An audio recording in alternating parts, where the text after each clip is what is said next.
Assalamualaikum warahmatullahi wabarakatuh. Salam prakarya dan kewirausahaan SMAN 1 Python, sekolahnya para juara. Pada tahun pelajaran 2024-2025, saya mengampu mapel prakarya dan kewirausahaan di kelas 10 dan kelas 12. Untuk kelas 10 yang belum mengenal, saya adalah Ridwan Saleh, bisa dipanggil dengan Pak Ridwan. Ketika saya mengatakan prakarya dan kewirausahaan itu terlalu panjang. Saya singkat saja menjadi PKW.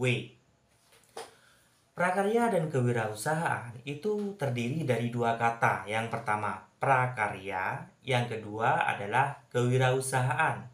Kata prakarya itu terdiri dari dua kata juga, yaitu pra dan karya. Pra artinya sebelum, karya artinya hasil kerja. Jadi kalau digabungkan, prakarya adalah hasil kerja yang belum jadi, atau bisa disebut dengan rencana, atau bisa disebut juga dengan rancangan. Terus kata kedua adalah kewirausahaan. Terdiri dari dua kata juga, yang pertama adalah wira dan yang kedua adalah usaha. Kata wira bisa berarti semangat, keberanian, kemuliaan. Kata usaha bisa berarti usaha, tindakan, dan lain-lain. Kalau digabungkan, kewirausahaan adalah keberanian seseorang untuk melakukan suatu tindakan. Jadi pas ya. Yang pertama adalah prakarya. Kata gampangnya itu adalah rencana atau rancangan ya. Kata kewirausahaan adalah keberanian untuk melakukan suatu tindakan. Nah, jadi pas seperti itu. Kalau digabungkan, prakarya dan kewirausahaan adalah keberanian seseorang untuk mewujudkan sebuah rencana dengan melakukan suatu tindakan dari produk yang belum ada menjadi sebuah produk yang ada, atau dari sebuah produk yang sudah ada menjadi produk baru yang dapat menghasilkan suatu keuntungan. Nah, itu pengertian prakarya dan kewirausahaan kalau digabung. Seseorang yang melakukan kewirausahaan disebut dengan wirausahawan atau wira swasta.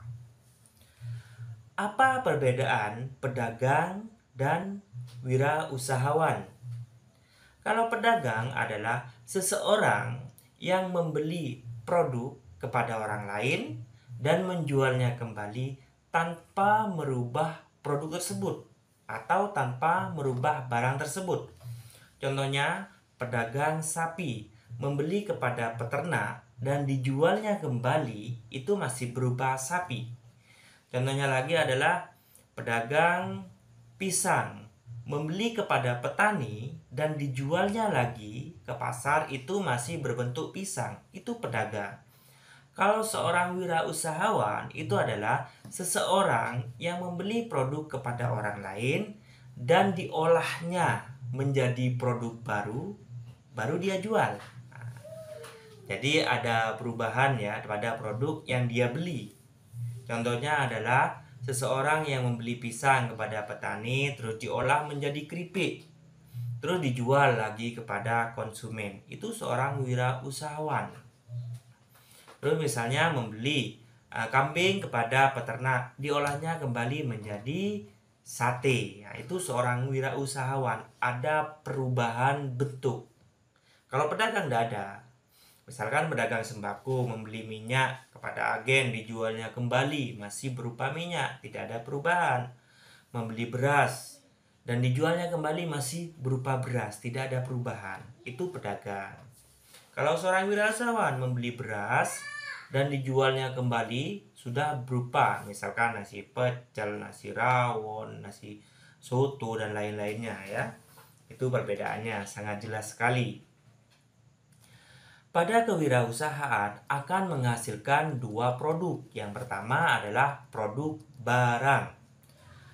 Produk barang adalah seluruh produk yang memiliki bentuk fisik, bisa dilihat, disentuh, dipindahkan, dan juga memiliki perlakuan fisik lainnya, serta konsumen yang membeli mendapatkan barang beserta fungsinya.